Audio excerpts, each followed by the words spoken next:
ခွင့်လွတ်ပါတခါတလေလူတယောက်ကိုခွင့်လွတ်လိုက်တယ်ဆိုတာကသူ့ရဲ့အမားကိုဝေမီဘူးဆိုတာထက်သူ့ကိုကောင်းစေချင်တာနဲ့သူ့ကိုလက်လွတ်ရမှာကိုပိုကြောက်လို့ခွင့်လွတ်ပေးလိုက်ပါကျမကတော့အမိခိုကင်းတဲ့အမျိုးသမီးပဲဖြစ်ချင်တယ်စိန်ဘလောက်ပဲရှိရှိသူတစ်ပါးကိုအမိပြုပြီးတော့ဘဝကိုမရှင်တန်ခြင်းမူမပြည့်စုံတဲ့ဘဝဆိုရင်တော့မှကျမမပြောညံ့ခြင်းမူသူများကိုအားကိုးပြီးတော့ဗန်မျောလင်းချက်ကိုမှလည်းကျမအသက်မသွင်းခြင်းမူ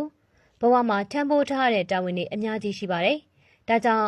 ကိုတန်မာနေဖို့ကြိုးစားတယ်ပြုံလဲလို့မဖြစ်တဲ့ဘဝမို့ဘလောက်ပဲကျမပင်ပန်းနေပါစေရက်တည်နေပါတယ်ကျမကိုတိမ်ငယ်စေတဲ့လူတွေပတ်သက်မှုတွေဆိုရင်ရဲရဲဝံ့ဝံ့ပဲဆွတ်နှုတ်လိုက်မယ်ဆိုတဲ့တတ်တီကိုမွေးတယ်တကယ်တော့ဘဝမှာမပျော်မရွှင်ကြီးပြင်းလာခဲ့ရတဲ့လူတွေအများစုကဘဝနေနည်းတွေမျိုးစုံကိုတက်ကြပါတယ်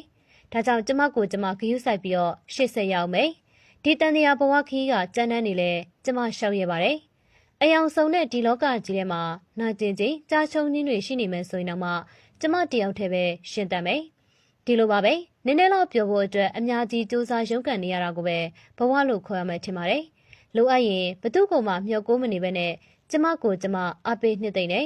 ရှင်သန်ခြင်းကဘလောက်ပဲခက်ခဲနေပါစေရအောင်ကြောဖြတ်မယ်ဘဝမှာတောက်ပတဲ့အပြုံးတပွင့်လင်းလက်တဲ့အယောင်တွေထွက်ဖို့ဆိုရင်တော့ကျမပဲအယောင်တင်မယ်အမိခိုကင်းတဲ့ရှင်သန်ခြင်းနဲ့ပဲကျမကရှင်သန်နေထိုင်ခြင်း